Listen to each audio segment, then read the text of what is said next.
నమస్తే image news కి స్వాగతం. పోలవరం జిల్లా రాజముమ్మంగి మండలంలో ఎస్టీ కమిషన్ చైర్మన్ చొల్ల బొజ్జిరెడ్డి సుడిగాలి పర్యటన నిర్వహించారు. లాగారాయ్ పిహెచ్సి కింద్రా సచివాలయం, ఎంపీపీ పాఠశాల, తాళ్లపాలెంలో మూసి ఉన్న ఆశ్రమ పాఠశాల, రాజముమ్మంగి ఏకలవ్య మోడల్ స్కూల్ పిహెచ్లను ఆయన పరిశీలించారు. తాళ్లపాలెం పాఠశాల వద్ద భోజనం చేసిన అనంతరం ఎంఆర్ఓ కార్యాలయం, ఏపీటీడీడబ్ల్యూఆర్ఎస్ గర్ల్స్ హై స్కూల్ను తనిఖీ చేసి 10వ తరగతి విద్యార్థులతో ముచ్చటించారు. అనంతరం ఐసీడీఎస్ కార్యాలయాన్ని కూడా పరిశీలించారు. పర్యటనలో ప్రభుత్వ పాఠశాలల్లో అనేక లోపాలు ఉన్నట్లు గుర్తించిన ఆయన వాటిపై తగు చర్యలు తీసుకునేలా చర్యలు చేపడతానని మీడియాకు తెలిపారు.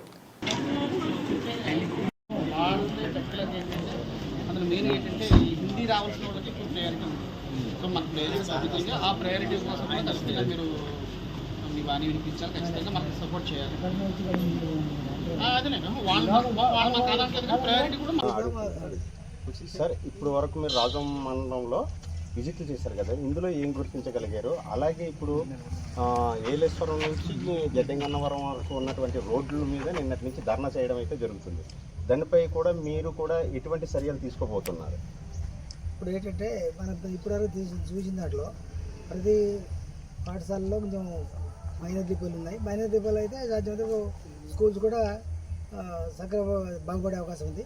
అలాగే ఇప్పుడు మీరు జరిగింది చెప్పినట్టు రోడ్డు గురించి ప్రస్తావన జరిగింది కదా, రోడ్డు జరుగుతుంది, ఖచ్చితంగా ప్రభుత్వం తీసుకుంటే చర్య.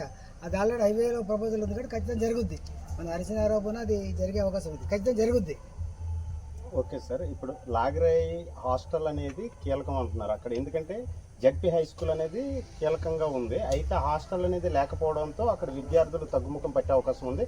అలాగే సుదూర ప్రాంతాలకు వెళ్ళి వాళ్ళు చదువుకునే ఇబ్బందులు ఎక్కువగా ఎదుర్కొంటున్నారు. అక్కడే హాస్టల్ ఉంటే కనుక వాళ్ళు మేము ఇక్కడే చదువుకుంటాం కదా, మాకు ఎటువంటి ఇబ్బంది ఉండదు అనేసి వాళ్ళు అంటున్నారు. అక్కడ ఉన్నటువంటి ఆ ప్రదేశం వాస్తవులందరూ కూడా అంటున్నారు సార్. దానిపైన ఖచ్చితంగా దాని మీద నేను అధికారుల దృష్టి తీసుకెళ్తాను. అది హాస్టల్ గతంలో హాస్టల్ ఉండేది కాబట్టి హాస్టల్ని కొనసాగించే విధంగా చర్యలు తీసుకున్నాక అధికారులతో చెప్పి తెలియజేస్తారు. అధికారులు తెలియజేస్తారు. కొన్ని హాస్టల్స్లో ఆశ్రమ పాఠశాలలో చూసుకుంటే ఆర్ఓ ప్లాంట్లు లేకపోవడం వల్ల తాగునీటి సమస్యలు ఇబ్బందులు ఏర్పడుతున్నాయి అన్నారు. అలాగే భోజన సదుపాయాలు కూడా సరిగ్గా లేవనేసి అంటున్నారు సార్. అవి మీరు ఏమన్నా గుర్తించగలిగారా ఈరోజు? చూసిన దాంట్లో కొంచెం చిన్న చిన్న లోటుపాట్లు ఉన్నాయి, కానీ కాకపోతే మనం ఖచ్చితంగా వాళ్ళు రెక్టిఫై చేసుకుంటామని చెప్పారు. రెక్టిఫై చేసుకోకపోతే వాళ్ళకి పడి కూడా చర్య తీసుకోవడం జరుగుతుంది.